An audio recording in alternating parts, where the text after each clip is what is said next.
Is there a sequence in cinema more memorable and indelible than the shower scene in Psycho? A sequence so shocking, thrilling, and fascinating is damn near operatic? I can think of one. Here, Jake LaMotta ceases fighting at a crucial point in his career to prove his point, and we are bombarded with images of pain and savagery. We'll start with their similarities. Both are in black and white, both are violent sequences, both were storyboarded and heavily choreographed, but most importantly, both rely on editing, an inherent cinematic tool to create a beautifully crafted set piece. That's important to note.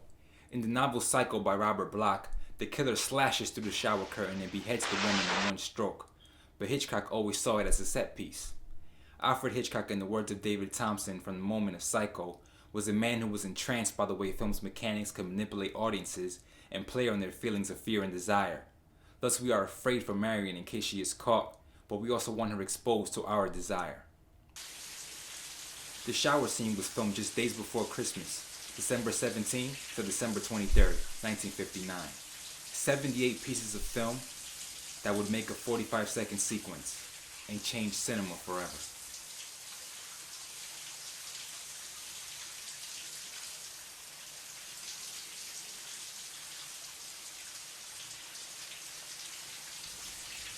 The sliding of the curtain by the killer arrives with anxiety-filled strings by composer Bernard Herrmann that do not let up.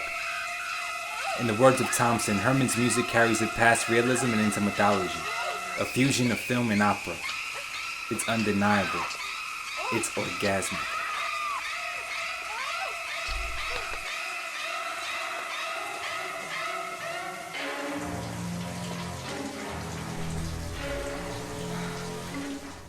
He fights like he doesn't deserve to live. The film critic Gene Siskel and Jake LaMotta.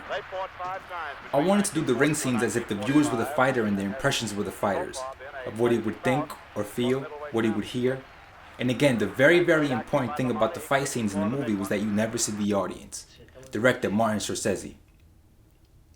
He's truer to his emotions and instincts than most people are. It's not just the camera moves, it's the emotion that it shows. Cinematographer Michael Chapman. Raging Bull, the first feature film editor Thelma Schoonmaker ever cut that won her an Oscar for Best Editing.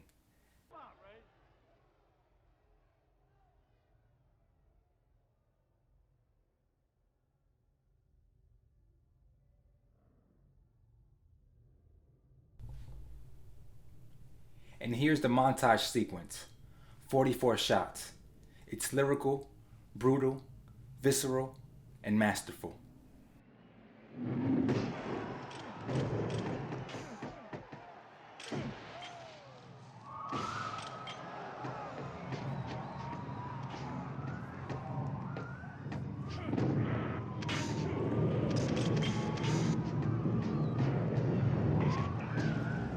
Notice the sound design, a flurry of hard punches with animalistic sounds and flashes of cameras, done by sound editor Frank Warner to attack our senses.